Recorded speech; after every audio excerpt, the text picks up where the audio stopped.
I'm feeling a little bit wicked right now. I once met someone who said that they wrote 10 books. That was their introduction, not their name or anything. They says, I wrote 10 books. And I said to that person, much to their annoyance, I says, we have something in common. I've read 10 books. That didn't go over too well. I'm not an historian, but what I am is someone who reads and surrounds myself with people smarter than I and asks questions. And I'm hoping that you'll do the same thing today.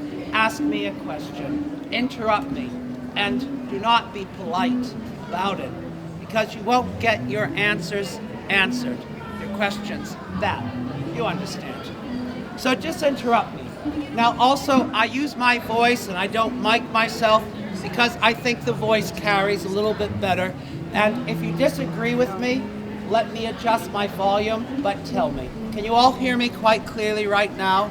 Yes. All right, that's probably better than a microphone. Now, we won't be exclusively in downtown Salem today because we're going to leave this part of Salem an hour into the tour, head over to the McIntyre district. The McIntyre district has the highest concentration of homes from the 1600s until the 1940s in the country. How they come to that fact, I'm unclear, but it looks like it's true. A lot of lovely mansions from the 1800s, and in fact, Salem's oldest house in its original footing. Now, today I'm going to share with you 300 years of English settlement history. And among that time is the story of many people, and not just European Americans. And I'll talk about the witch trials.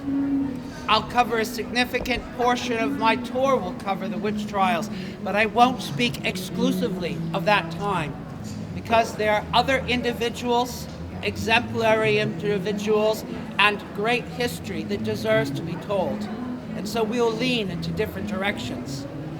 Let me start with where we are standing. We are now standing here on one of the two oldest streets in Salem. This street is called Essex Street, and up at the intersection is Washington that cuts across this perpendicular. And at one point, it went from one side of Salem Neck, the harbor there, to the other side of Salem Neck, the harbor there. And across that bit of that harbor on the North River was a settlement of Native Americans, the Massachusetts tribe. And they fished and they hunted and they whaled. And they gathered the clams together and mussels and smoked them for winter protein. This was their summer settlement. And the leader of that tribe, when the English arrived here to Nahumkek, a fishing village, her name was Sachem Squaw, and the English simply referred to her as the Queen of Massachusetts. Now, I read somewhere that she didn't share her name with us. She seemed not to be aware of her actual name. And I suggest, or suspect, I should say, there is a power in withholding your name from others, and she exercised that. She was raising 4 children to adulthood, and 3 of them were boys. And they were given English names by the English, who probably cared not to try to pronounce their actual names: James, John, and George. They were being raised to take over the reins of power. Well, the English are going to arrive to this place called Nahumkek in 1626. And why do they want to come here?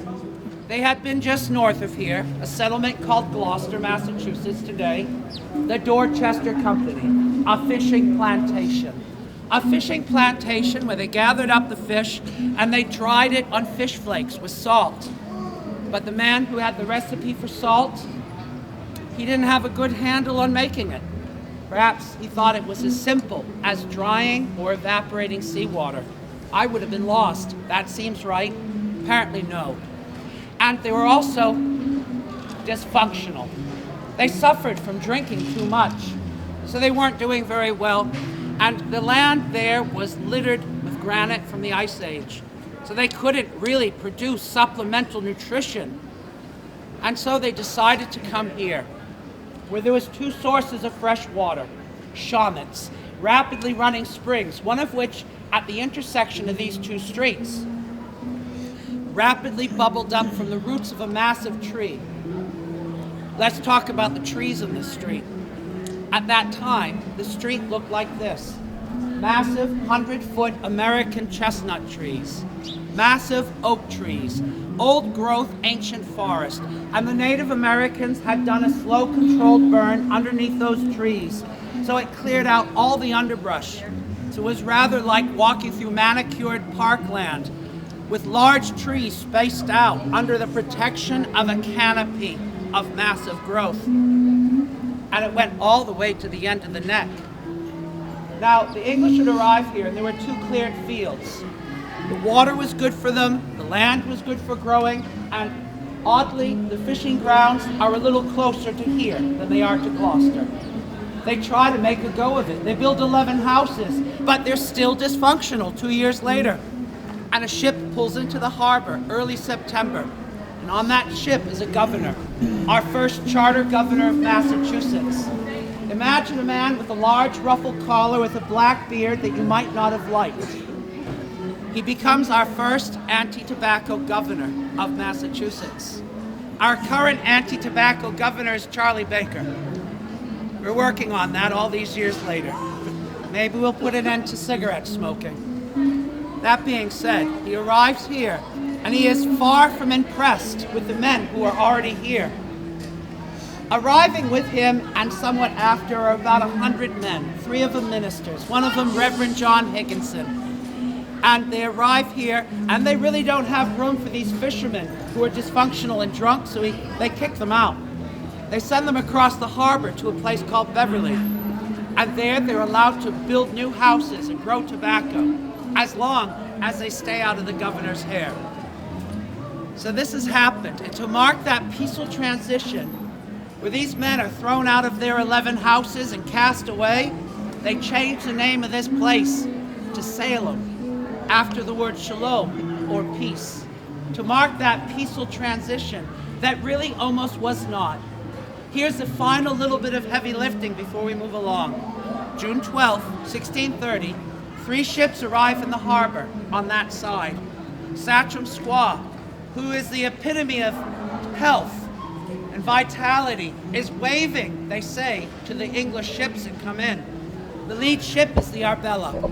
It is in fact named after the most important passenger of 700 people on 11 ships, Lady Arbella.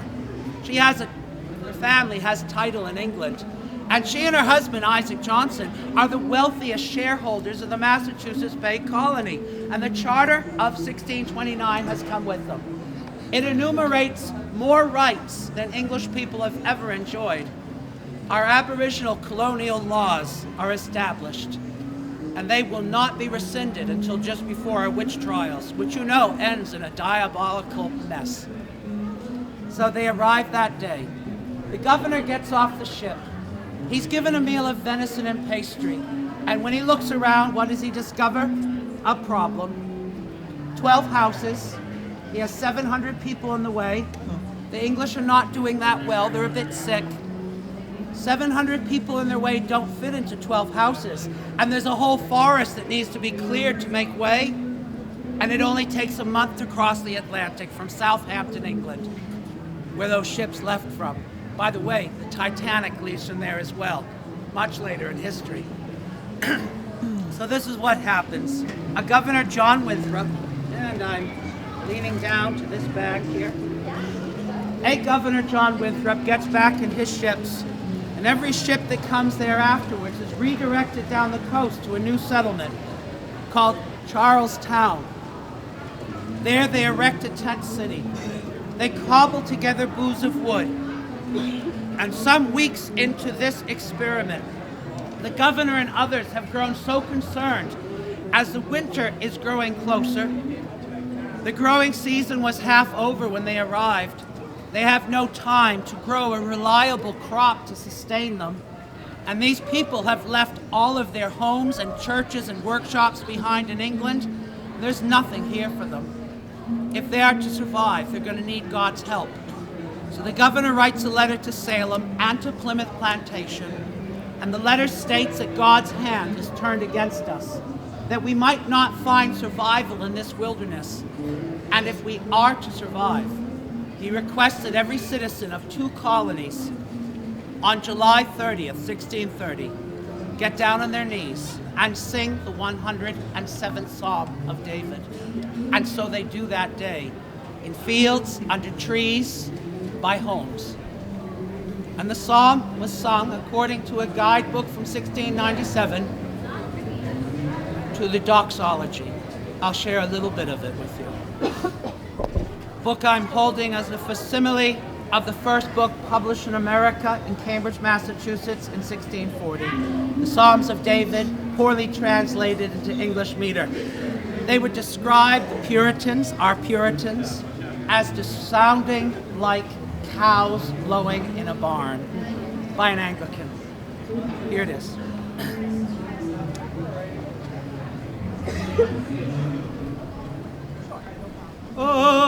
Oh, give ye thanks unto the Lord, because that good is he, because his loving kindness lasts to perpetuity.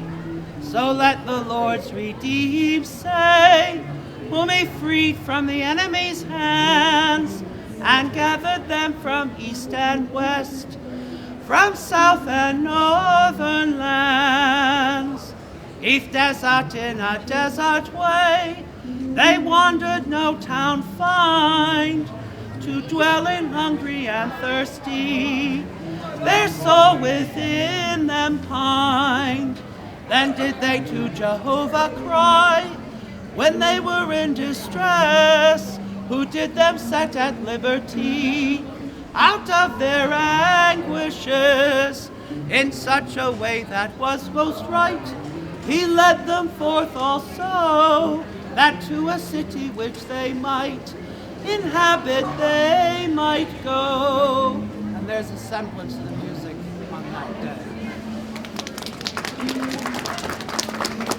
I feel like Tiger Woods now, thank you.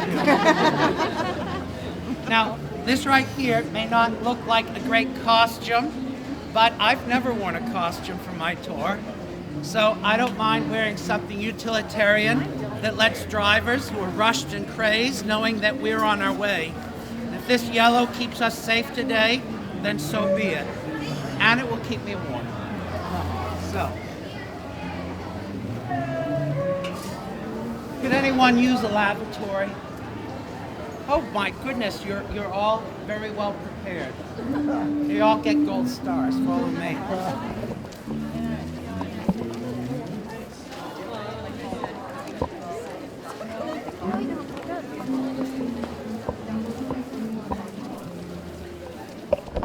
This right here is, it's so helpful to have it written on the side of the building if I forget. The East India Marine Hall.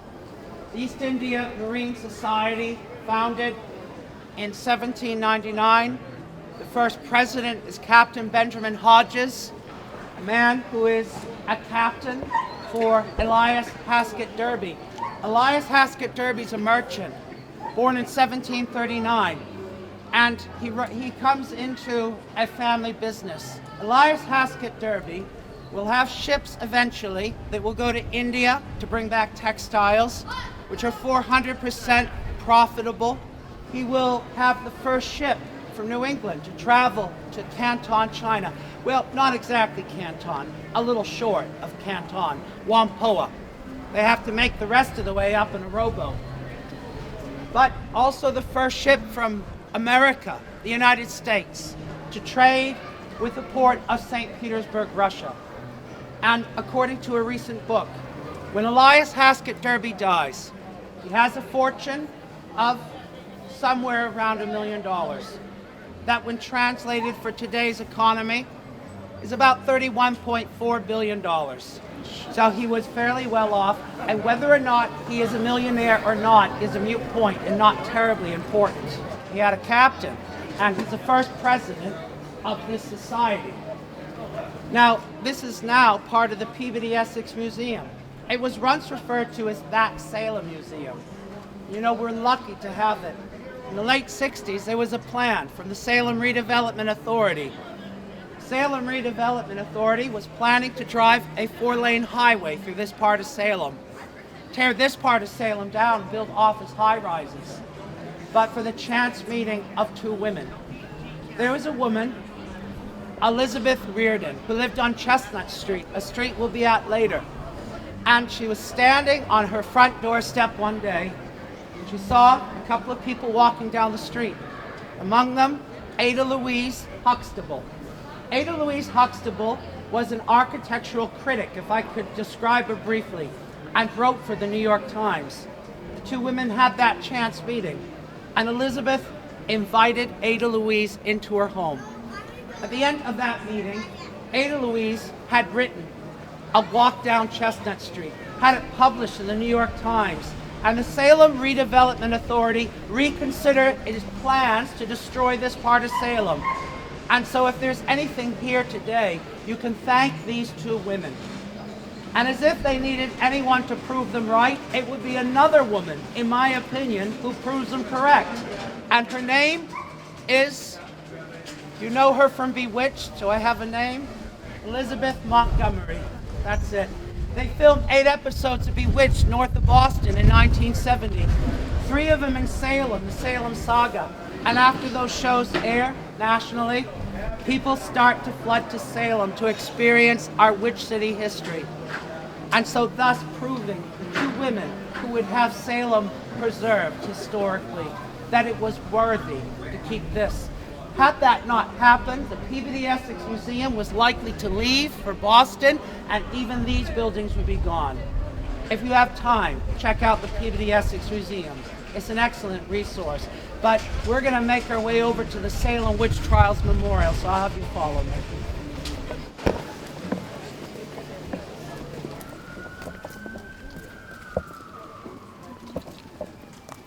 You all need to come forward, disregard the Salem Access TV, and everyone take 3 steps forward. And take another 2. I've brought us here for a reason. This house, I wouldn't say that it is a part of the trial experience. At that time, houses were built in a very utilitarian way. Sometimes they were 1 room, and maybe a room over a room, or 2 rooms over 2 rooms. And so this house is a first period house, one of 18 that survive in Salem. And it was discovered to be so. It's first mentioned in 1681, and it has a second level, an upper level, in 1725. So it is in fact a first period house. And it looks oddly similar to a house that once existed in the other Salem. There were 2 Salems in 1691. And for some time before, there was Salem Town, a merchant community on the ocean, this one here. And they were made up of business people and merchants and sailors. And then 5 miles from here in Salem Village, a rural community. That is where the problem or the crisis of witchcrafts originate. But it originates much deeper than that. I want you to imagine that in this colonial period, King Louis XIV, the King of Versailles Palace, is trying to consolidate and annex New England to Canada. And he might have been able to do it. In 1690, the town of Falmouth, Maine, then called, was extirpated from the map. 200 people were murdered, English settlers, by French bloody dragoons and savages. These are not my words. French soldiers and Native Americans aligned with them. In 1691, the town of York, Maine, was similarly destroyed and murdered. And in January of 1692, in Maine, a minister's mutilated body was found on his doorstep.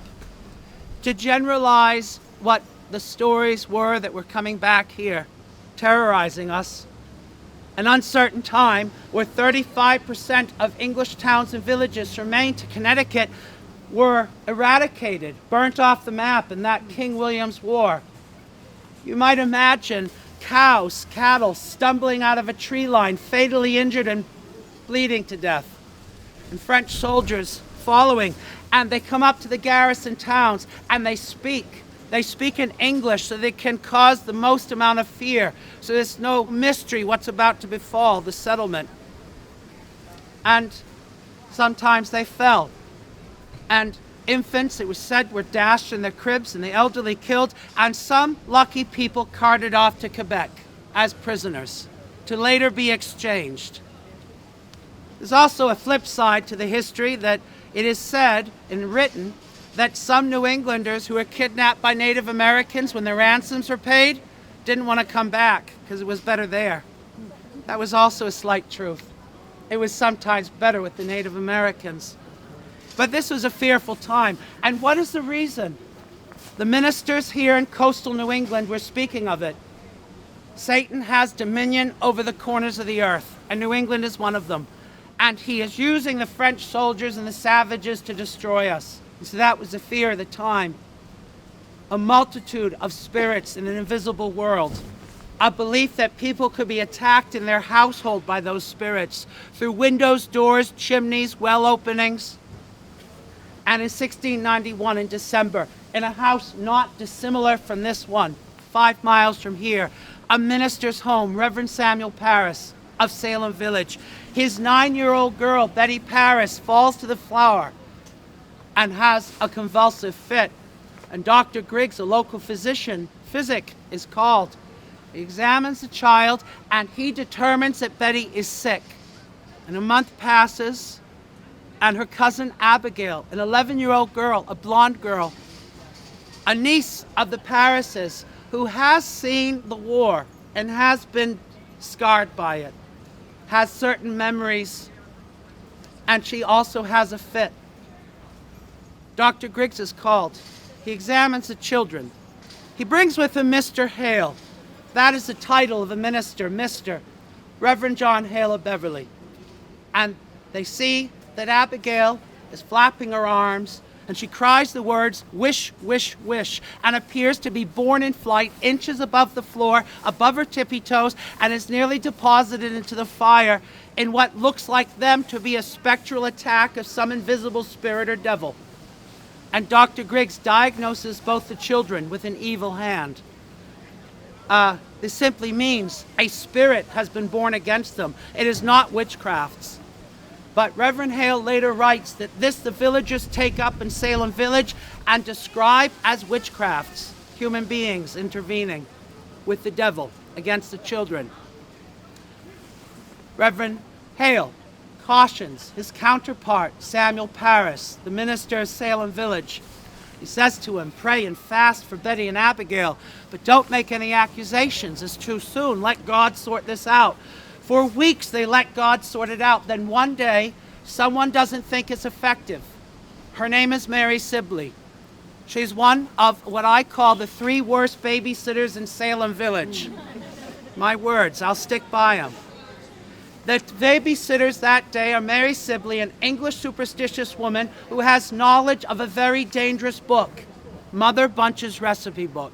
It's an English woman's recipe book. And at the back is a page of counter magic, a witch cake. A witch cake to find the identity of the witch that has hurt the children or anyone. That day is February 25th, 1692, a Thursday. Reverend Parris and his wife are at a religious meeting. And in their absence, Mary says to John, now imagining that conversation, I wasn't there for it. John the slave, and his wife Tituba, a Native American slave, Arawak, from the Barbados slave trade. And she says to John, we're going to help Betty and Abigail gather up a few measures of ground rye and place it into a bowl and leave it on the board, the kitchen table. We also should collect the girls' water, their urine. It's believed the diabolism of the bewitchment is in the urine. They mix them together. They make a bolus of dough. They turn it out onto the board. They flatten it into a round dish that resembles a small pizza with nothing good on it. And they're going to bake it at the forefront of the oven. To know the oven is hot enough in general, maybe not that day. A woman will stand in the hearth next to the coals, will try not to catch on fire, and stick her bare arm in the oven for 10 seconds. And if the hair starts to burn off her arm on the 10th, it is hot enough to bake. They bake that bread, they take it out. It's a very hard disc of rye. And they bring 2 dogs into the house. According to the recipe, they need a dog. And the dogs eat the cake. And as the dogs are bearing down on the witch's cake, it is believed by these people that the witch will feel the pain of the teeth in their own flesh and make haste to the house to stop the pain. So they wait for someone to come through the garden gate, to come into the house, and no one arrives. But when Reverend Parris gets home with his wife, he's angry. He privately counsels Mary Sibley. He tells her that this little sorcery was inappropriate, and he will demand that she stand up in church in front of her fellow members of the First Parish Church of Salem town. And she will have to apologize for this little act of sorcery that has endangered them all and really opened a pathway for the devil to come into the village. It is much more dangerous than just baking. And so she apologizes. And he delivers a sermon to a fearful congregation. By this means, the devil, he hath been raised in Salem, and his anger is vehement and terrible. And when we shall be released, God only knows. How does he treat Tituba? Not the same. His slave. He harms her. I don't think the word beat really frames what he did to her. He harms her. And she's afraid. And she is going to be questioned by the 2 men who could deprive her of her life. Potentially.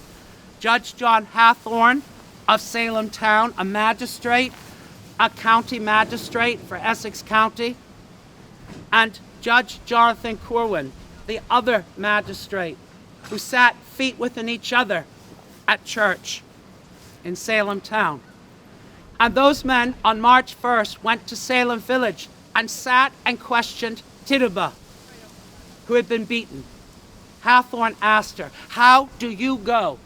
Meaning, how do you move as witches? She says, "We fly upon sticks." "Do you ride them through the forest or over the forest?" "We presently ride them, I know not where."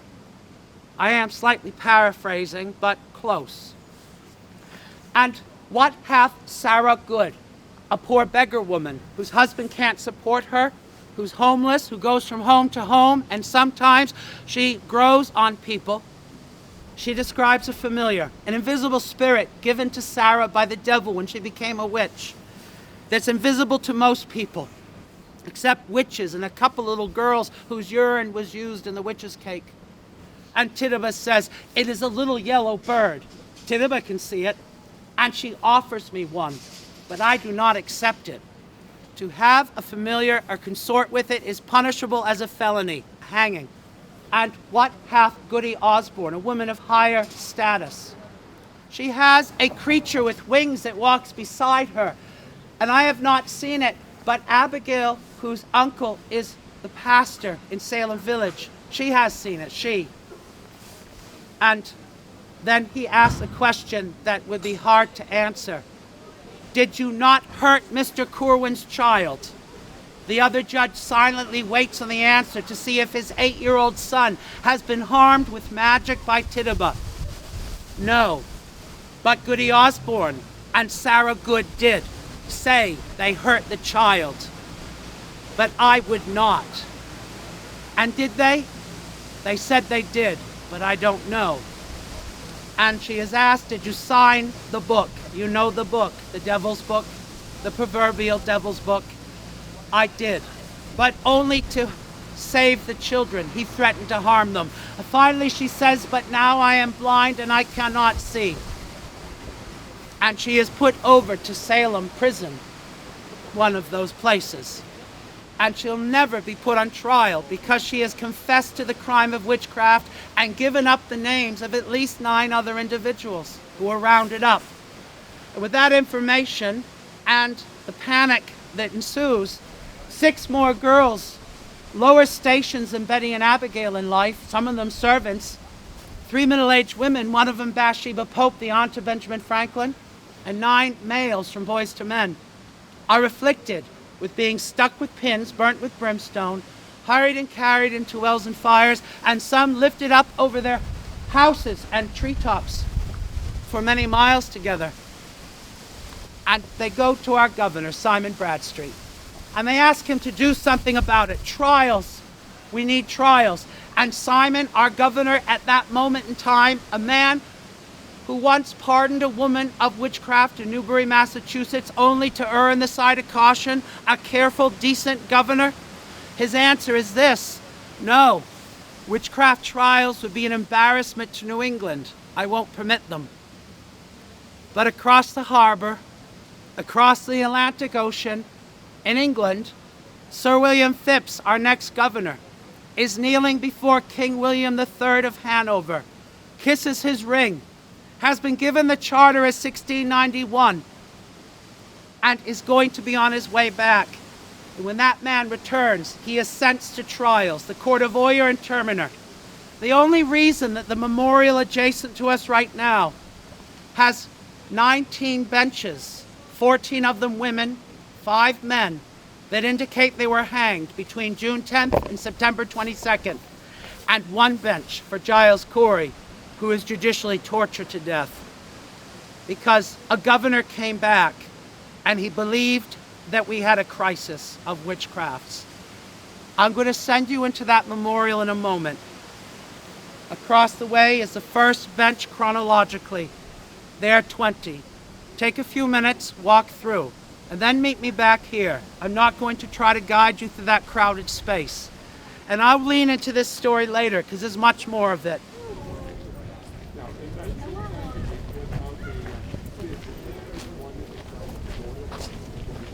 You want to go walk and see the graves and all? Everyone had to use this little, long, narrow house. I remember when the old house was.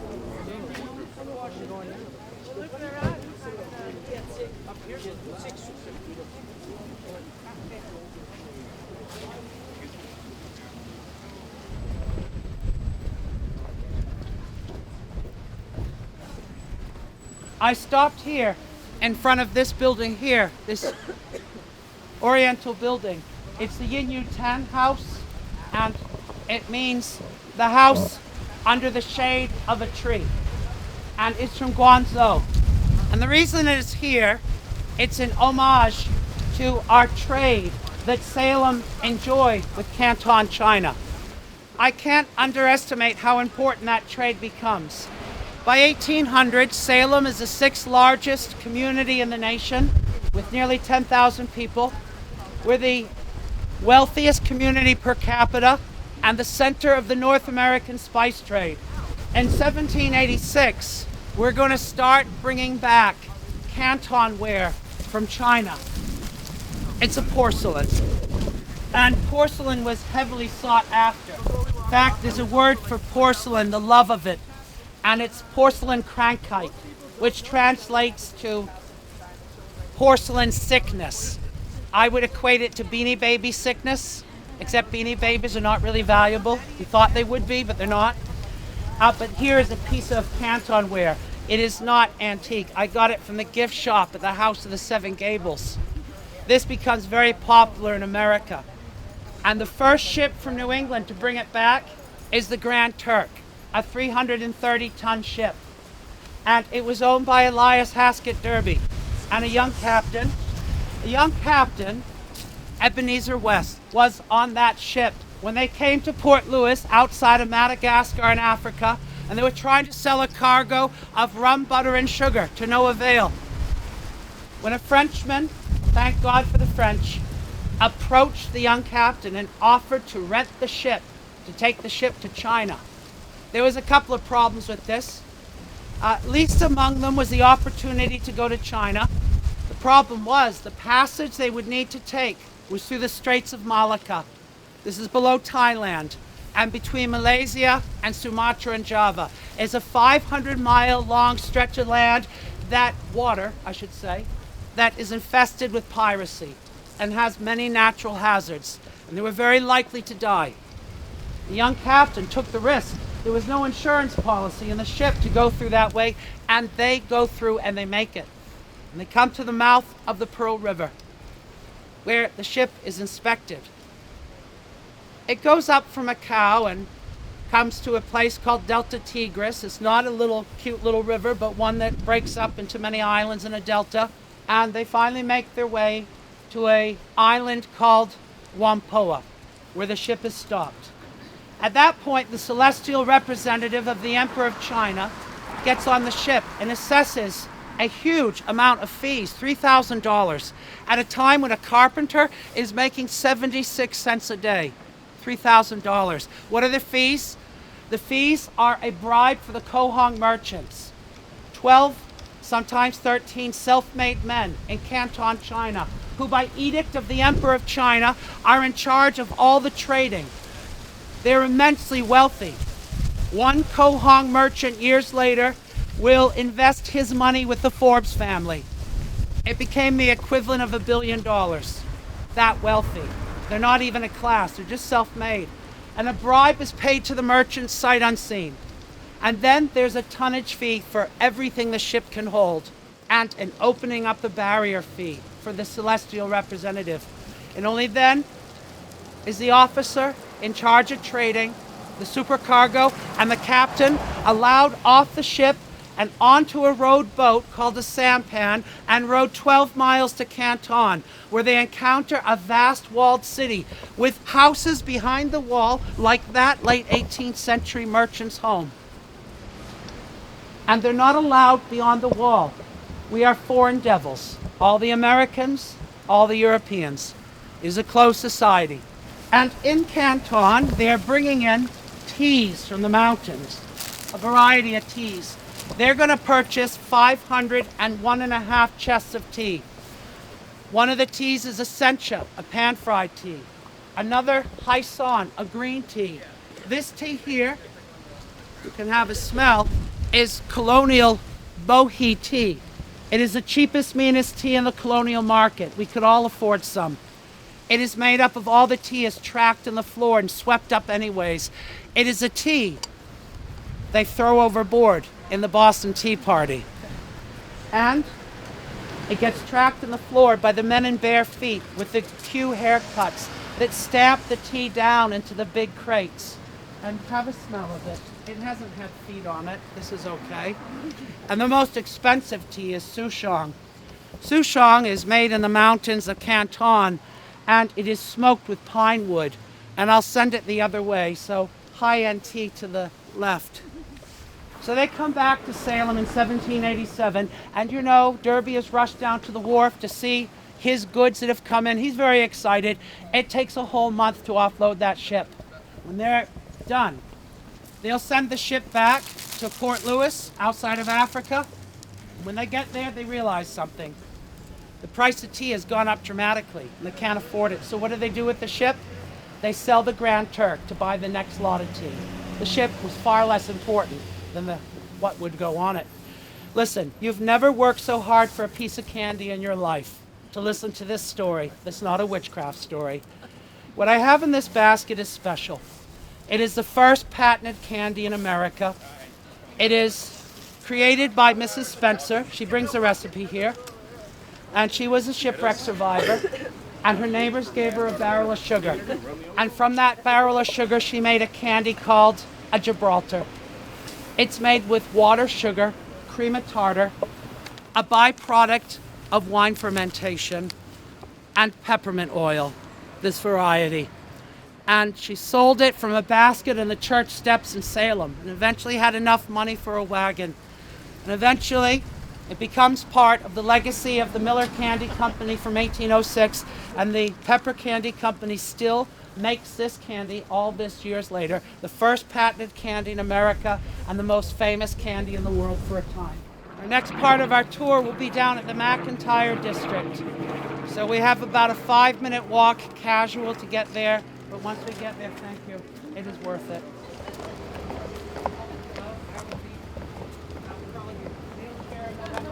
I stopped us here on the edge of what was once the harbor. About where that island is and missed traffic was where this side of the harbor on Salem Neck ended. And the house behind me, the red brick house, is a harborside mansion, the Joshua Ward House. And let me lean into a little bit of strange history. Sheriff George Corwin lived in a house, one room over another room, on that location where that house is currently, that was built in 1784 and completed in 3 years. There is a legend that the sheriff, who is not very well liked after the trials, he wasn't. In fact, he had been sued by a Frenchman, Philip English. Philip English sued him for return of goods and chattel, property that had been confiscated from him when he escaped to New York City. He won some money, but didn't actually collect on it very well. He lost far more than he ever got back. There is a rumor, and it's historically could be so, that he sent for the sheriff when he was alive to be arrested because of the money owed to him. And the sheriff was detained. But then in April, the sheriff died, and there was a law. You could actually at that time arrest a dead body. And so to protect the dead body of the sheriff from being arrested, it is suggested, it is entirely possible that for a short period of time, the family stored the body of the dead sheriff, who left behind a wife and a 4-year-old son, in the basement of the former house in that location. It's undetermined if and how long. But then he was moved to a tomb at a strip mall behind this. And in 1773, that contents of that tomb, well, the land was sold. And they brought the body of the sheriff and others to the Broad Street graveyard, established in 1655. So there's a little story of a sheriff that was in the basement of a house. There's a lot of people want to lean into the stories of it being very haunted because of that. And you can certainly go there easily with such a story. But the manageress told me a few years ago, we have no ghosts, and it's normal to have a body buried in the basement of your house. Think about it. We're going to have that 4-minute walk, and we're going to go see the McIntyre district. I've brought you here. We're standing right here in the steps of Hamilton Hall. By the way, this cast iron fence in the front, if you would like to write a check or two to have it repaired, it's been estimated that to restore the fence to its original pristine state would be $60,000. And don't lick the fence. It has lead paint. $10,000 for lead abatement. You can have a little plaque somewhere put that said you restored the fence of a national historic site. And so think about it when you go home. So this hall is opened up a Thursday after Christmas in 1805. And it's named after General Alexander Hamilton, the first president of the Federalist Party structure. And it's a dance hall and a banquet hall, and downstairs a kitchen and sometimes retail space. Today it currently serves as a place where people have weddings and events, and it has a very special feature that was in the hall from its very beginning. Upstairs, behind those fancy Palladian windows, is a wooden floor, a dance floor. You can all quite hear me well still? Okay. A wooden dance floor that 2 weeks ago I jumped on. Now you might think, well, so what? The whole floor moved under my weight. I'm not that big. It's meant to do that. It is laid on top of wood that is bowed. So it's called a floating dance floor. It rises and falls under the weight of dancers, so according to the Chronicles of Old Salem, not my personal misogyny, so ladies' ankles do not grow fatigued while they're dancing. It happens to work pretty good for men's ankles too. And there were a lot of individuals who were celebrated with banquets in this hall. Most among them was the Marquis de Lafayette, Gilbert. He had come to America on his second American tour to be celebrated for his material contributions to our revolution. And on August 31st, 1824, he was brought from Marblehead, Massachusetts, a town adjacent, along a parade route through Salem in a driving rain, and thousands of people lined the parade route just to catch a glimpse of him. Little girls in white dresses on the Salem Common went, "Welcome, Lafayette, welcome." And he finally made it here at 3 in the afternoon. And Salem's light infantry gathered him from his carriage and brought him into the hall, where he was celebrated by 300 gentlemen of Salem and the ladies who had decorated the hall prior with festoons of flags and evergreens and flowers. And he was celebrated for 2 hours. We could easily end there with a marquis and a revolutionary, an American, a French citizen, who had helped us free ourselves from the bonds of our mother nation.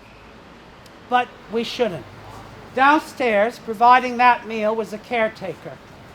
His name was John Remond.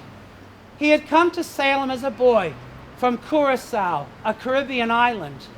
He was born free. His ethnicity, as he described himself, and I'm borrowing largely new information to me from Dr. Seeger, who lives not too far from here, and she has become an expert in this hall. John was Dutch, John was African, John was Jewish. He was all of those things, and his mother sent him here to get him away from the slave revolts that were rippling their way through the Caribbean after France had declared an end to slavery, but not in the colonies. Haiti had revolted, and the other islands were following, but they were being suppressed by the plantation owners. John came here. He trained under Isaac Needham, a baker, who provisioned Salem ships, and soon John learned how to be a provisioner himself, provisioning large amounts of food for our ships at sea. And he became a caretaker in this hall. He and his wife, Sarah, a fancy cake baker, and they raised a family. They raised a family of children who would eventually corner the market, monopolize all the hairdressing in the area. And they ran 7 businesses, and some of the businesses were just Sarah's businesses. And they were an anti-slavery family, socially active, worked for transportation equality, accommodation equality, for years and years. They had 2 little girls among the children, Carolyn and Sarah Parker. They became students at Salem High School. And then the school became segregated. One day, 174 sets of European American parents declared that European American children and children of color could not be educated together. And Sarah and her sister and 198 other students of color were herded out of their classrooms that day and into the decrepit attic of a school building. John was so angry, he removed his school-aged children, he and his wife, to Providence, Rhode Island for 7 years until the schools were desegregated by court order. Sarah would never forget that slight. She also would not forget as an adult being shoved down a stairwell of the Howard Athenaeum in Boston. She had tickets to the opera, but she was not allowed to take her seat because she wasn't European American. And they shoved her down the stairwell. She sued, and they desegregated the Howard Athenaeum. And she, in 1859, Sarah Parker Remond, went to Liverpool, England. She gave a speech in a hall with thousands of people in attendance without a microphone. And she spoke to them of 4 million of men, women, and children who were slaves in the southern states of America, their value to our economy of hundreds of millions of dollars. And while she was born free herself, she was glad to be counted among her race who were not. She was educated at Bedford College in London and did the circuit of Britain raising money for our anti-slavery societies. She went to get a visa for Italy, and she was told at our embassy in London,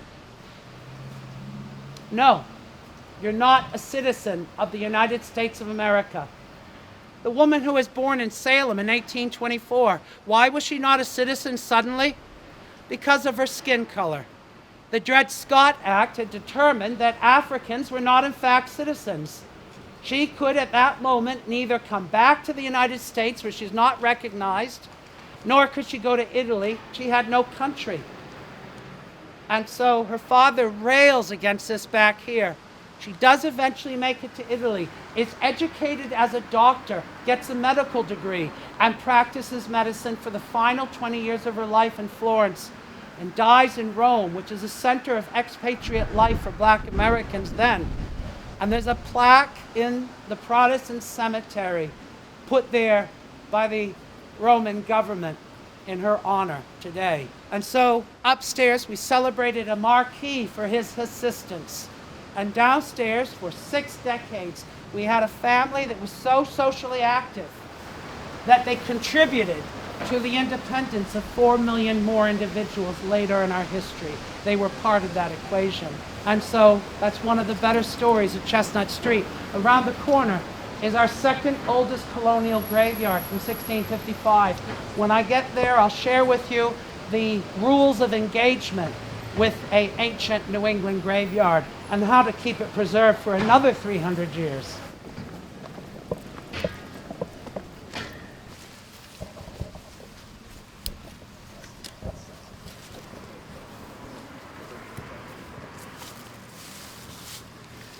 We're standing right here at the oldest house on its original foundation here in Salem. Not all of it, but one room particular. This ground floor room, this eastern room, is built in 1660. The house itself is open in season on Sundays from 10 a.m. till about 3 in the afternoon. And the docent that I have seen is Jeff Swartz, and he gives a wonderful tour. The house that John built is built in 1660. I have a photograph. It may not be the best, but a photograph of that first room with its beams of swamp oak. Swamp oak, the second strongest oak available at that time, outside of live oak, which the Constitution was built with, the USS Constitution. And so a room was built. What did it look like? John Pickering II built a house of beams of oak that are so strong, by the way, that today there's been no insect damage, no rot. And when 2 years ago, Tim Jenkins, the caretaker, who's also known by his wife as Dobby the house elf, tried to hammer a nail into one of those beams for a good purpose, the nail bent over. The beam wouldn't accept it. The wood is that strong. They wish they had more wood like that today. And it started off with the dirt floor on an original fieldstone foundation with straw on the floor, lots of straw because it was also their barn, and they shared the room with a cow. A family, take your family, put them in a room as small as that with hay all over the floor and a cow. And the family lives here from 1660 until 1998, when Sally Pickering moves out of the house for a home in Manchester, Massachusetts, now Manchester by the Sea. The house is in a foundation, is cared for by 2 caretakers and their resident dog, and it's under the care of the Pickering House Foundation. One of the people who were born in this house was Timothy Pickering, a man who will occupy every single position of the new American government, except president and vice president. He was Secretary of State under George Washington and also John Adams. And I think he would have liked to have been president. His wife, Rebecca, would have liked to have been first lady. They never had that chance. But Rebecca, when she learned that Abigail Adams had come to Salem and sat for a portrait with a royal fur and ermine gathered around her, she was a bit jealous. So Rebecca, not to be outdone by Abigail Adams, went down to the same portrait artist as that paint was drying and wrapped about her the same royal ermine and sat for the same portrait. And a very fine copy of it sits in that house on the wall. Pickering, Timothy, avoided the revolution for 6 weeks. It's a rather simplified, pared down story. But on February 26, 1775, the colonial government sends the 64th Regiment of regulars, redcoats, to Salem to confiscate 19 French cannon. We've had mounted in wagons. And they have to find them first. And their plan is to arrive on a Sunday when no one will notice 240 brightly dressed men in crimson, because all the Protestants will be in church from 10 in the morning until 4 in the afternoon. They make a miscalculation. They think that Marblehead is as staunchly religious as Salem. It is not. It never was. The women were in church. The men were at a local tavern drinking English brown ale. And even more inconvenient, not everyone was quite the way we were. In Marblehead, they had a number of people from the island of Jersey who were French-speaking and not that pro-English. People from the Isle of Wight, again, not pro-English. Irish Catholic fishermen, not pro-English. And Portuguese Catholic fishermen as well. And some of them were members of our militia in Salem. And when they saw 240 men being offloaded onto longboats, they sent their own to Salem to warn us. And by the time Alexander Leslie and his 240 regulars dressed in red arrived to Salem, the Loyalists were there to tell them where the cannon were, and they made their way for our North Bridge. By the time they got there, 200 Salem militiamen who were pre-gaming that morning for a revolution, they didn't know. They were drinking. They poured out of a tavern by the North Bridge and pulled up the drawbridge and sat on it like hens resting in a chicken house. And when Alexander Leslie came up with his well-trained regulars, he negotiated with them. Make way in the King's Road! And this is where I like to say an old man walked up to him, because he did. I didn't think I saw the king here building this road. A certain paraphrase. And it's like that for 2 hours. A lot of shade is thrown. Insults hurled. Feelings hurt. Damaged. And Timothy Pickering comes down after Thomas Bernard, the minister, a loyalist to the king. And our militiamen tell that man where to go. Back to church. Timothy Pickering comes down and he negotiates. Hey, the cannon are on their way out. They're long gone. Been rolled away. And he says to Alexander Leslie, I'll let half your men across the bridge, 50 paces, if you'll agree to turn around. Alexander Leslie thinks that might satisfy his orders. So that's what they do. And they go back to Boston.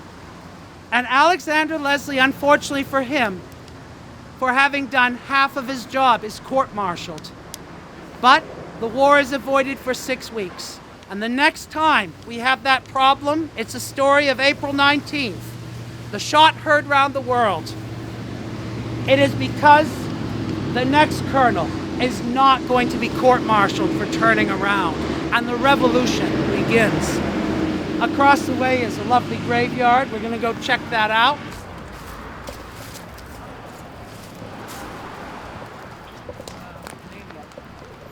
We're in the Broad Street graveyard, and it's a table graveyard, meaning, of course, that tombs have been dug into the hillside, lined with brick, covered over, and it's unclear how structurally sound they are. So I will not bring you over the tops of tombs that I'm aware of. There is parts that are strong and stable, and I'm assuming I found that path. And when we get up to our first marked grave, with a headstone and a footstone. A large headstone like a headboard of a bed, always bigger, and the footboard smaller, very similar in shape, that marks the length of a grave. It's my attempt that as we walk up, we won't be crossing through graves, but carefully around them. And I think I have found a path that accomplishes that. Also, I would ask you not to touch any stone or to sit upon, not the grass, that's different, but not to sit upon any man-made structure, a tomb box, a marking of a tomb, simply because to preserve these antiquities, and it's an active graveyard with people who still have the right to be buried here. I never feel like I have to tell my guests this because they seem to understand. You look like really smart people. I'm clear on that. So follow me up here.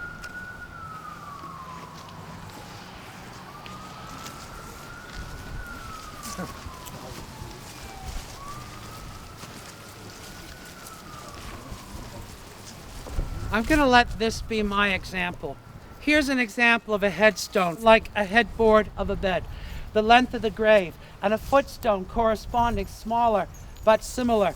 like a footboard of a bed. And the body of this individual is laid out between the two stones. So that's what we'll be avoiding walking through on our way up. There is in that path I'd like us to take, there's a piece of stone laid down into the ground of marble. If you can avoid stepping on it, it might yet be restored in the future. So follow me.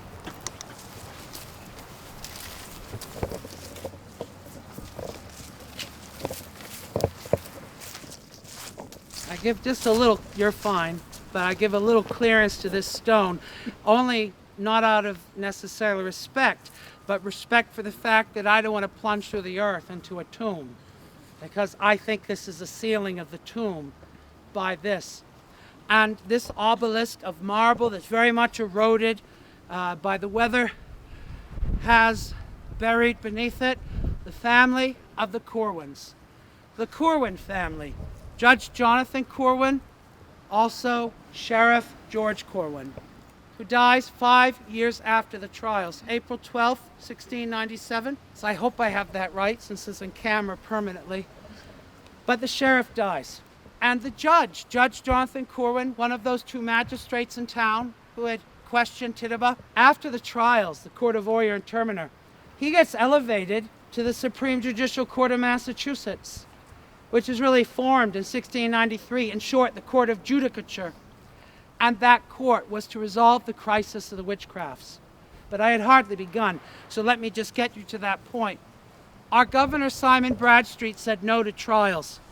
But Sir William Phips, who kissed the ring of our king, came back here, and he learned of a crisis. He learned that 20 people were stuck with pins, burnt with brimstone, hurried and carried into wells and fires, and lifted out of their houses and over treetops and hills for many miles together. And he appointed 9 judges. 9 judges, 2 of them local magistrates, Hathorne and Corwin. And those judges, one of them was even Nathaniel Saltonstall. Nathaniel Saltonstall from Haverhill, who had always followed everyone his whole life. He had been a follower. And after the first trial, he becomes the most vocal opponent of the trials. And he damages his future career because of it.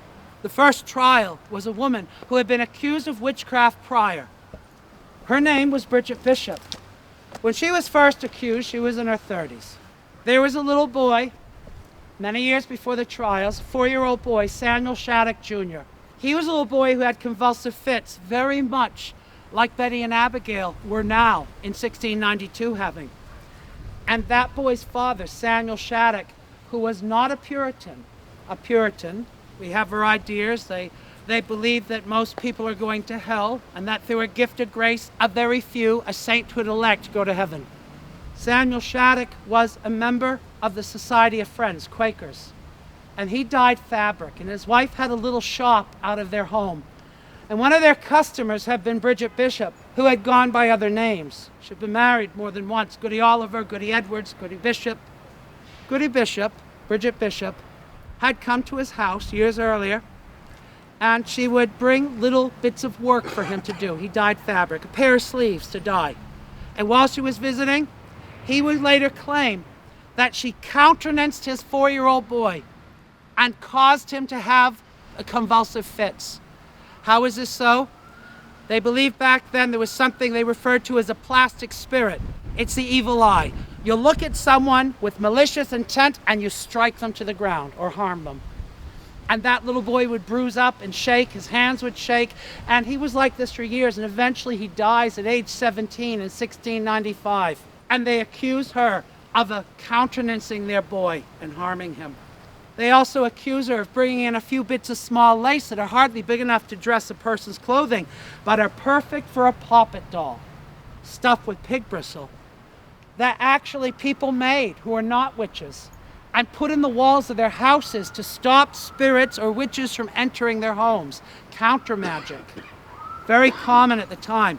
At her trial on June 2nd, workmen would speak at the bar and testified that they had worked in a home she lived in years before. A wall subsided and poppet dolls fell out of the wall.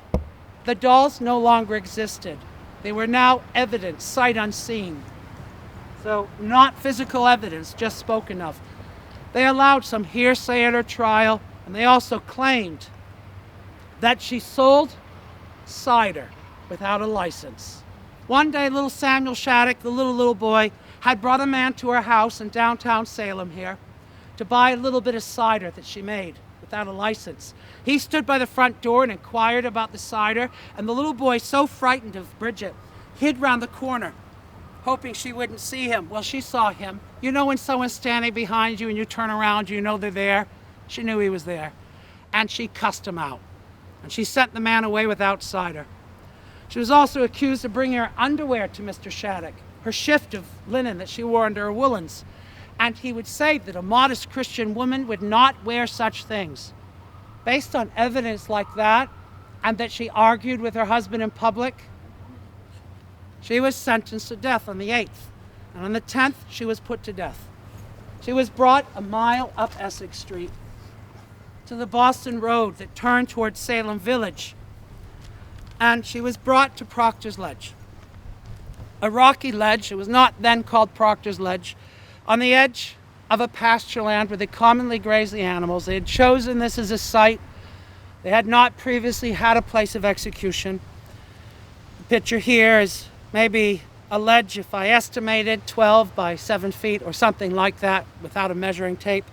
And the picture above, a crevice where bodies were thrown, placed after their execution, covered with sand.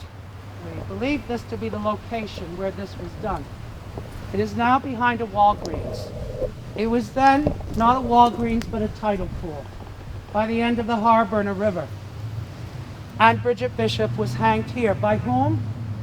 She was hanged by Reverend Nicholas Noyes, our minister of First Parish Church in Salem town. He had the moral authority to execute someone. And she hanged against that rope, and it was a death, a slow death of asphyxiation. After her death, one of the judges was so bereft at the miscarriage of justice, he thought, I won't try to quote him at this time, maybe in the future, but that judge named Nathaniel Saltonstall, who had always followed everyone, had been a follower. That judge, Nathaniel Saltonstall, would be so horrified at what had happened, he resigns from the court, and Judge Nathaniel Saltonstall becomes the most vocal opponent of the trials. His career suffers forever, and he turns towards alcohol and gets entangled in the worst of alcoholism. But his family legacy survives. A descendant of his, Saltonstall, Leverett A. Saltonstall, becomes our 55th governor of Massachusetts and a senator of Massachusetts. And that's the legacy of a man who was on the right side of history and was punished for being on the correct side of history. He was a member of the GOP, his descendant. In any case, the trials continued.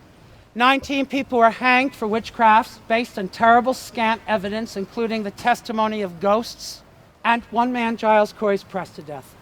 Pressed to death, as I said before, because he went mute. He refused to plead innocent or guilty, and they tortured him.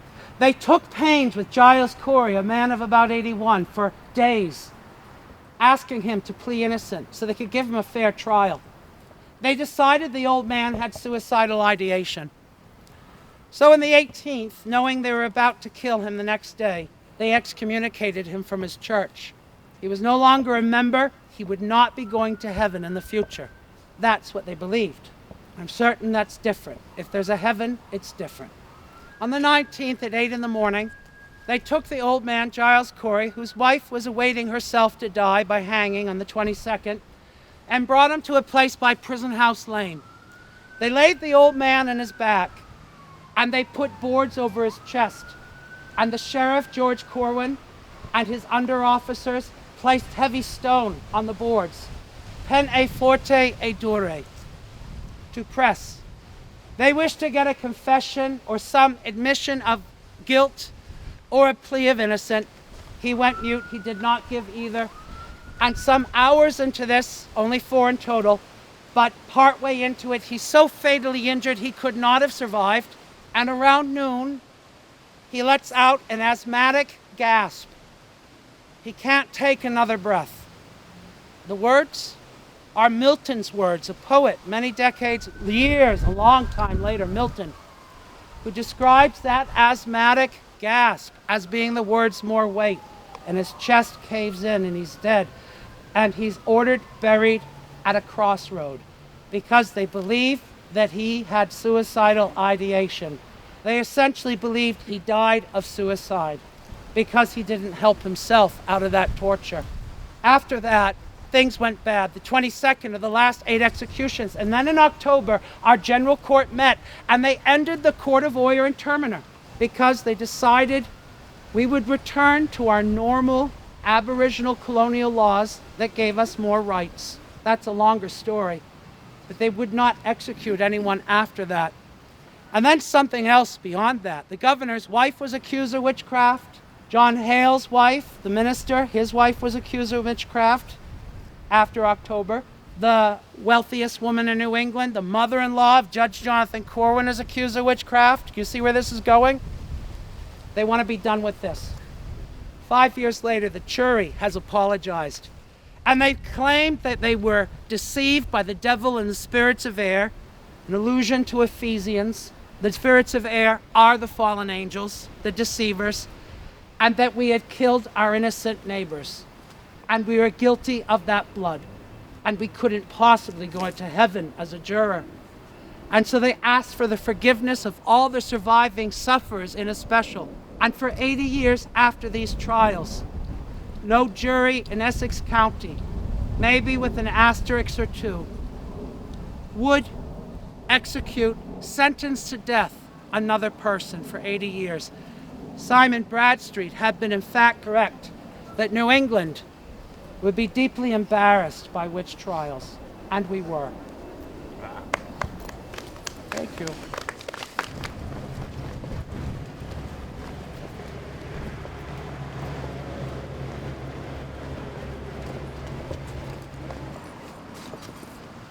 So, here's some final thoughts before I send you off to lunch. Across the street is the witch house. We're standing a bit far from it, but Monet actually said if you stand too close to a fine painting, you get paint on your nose. This way we can enjoy it in its completeness.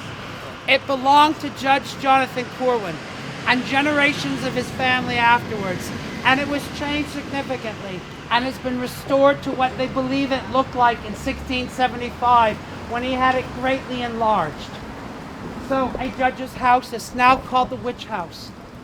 Why is it the witch house? Were there witches there during the trials? Absolutely not, because the judge thought his own family was afflicted. Why would you bring a witch in your house and cause more problems? No, it's called the witch house because in the 1800s, Mr. Farrington, an apothecist, bought the house and turned it into a drugstore, an apothecary. And he sold his medicine from it, and the locals started to nickname it the witch house. And that's how it gets its name. It's now a museum. And in case you think you're not guilty of said witchcraft, if you're a woman and you ever wore lipstick on a date before you were married, that is love magic to lure men to their destruction. And if you're a man who ever wore lipstick before a date, before you were married, men can be witches too. So there you have it. And how to get back, you press the button on that black pole, and you wait for the white ghosty figure, and then you have the countdown in orange of death, look both ways, and cross the street to Essex Street. At the end, you'll see a statue to Elizabeth Montgomery of the TV show Bewitched. Know that that was the home site of Judge John Hathorne. Where there's a witch, there was once a judge who was responsible for the prosecution of witches.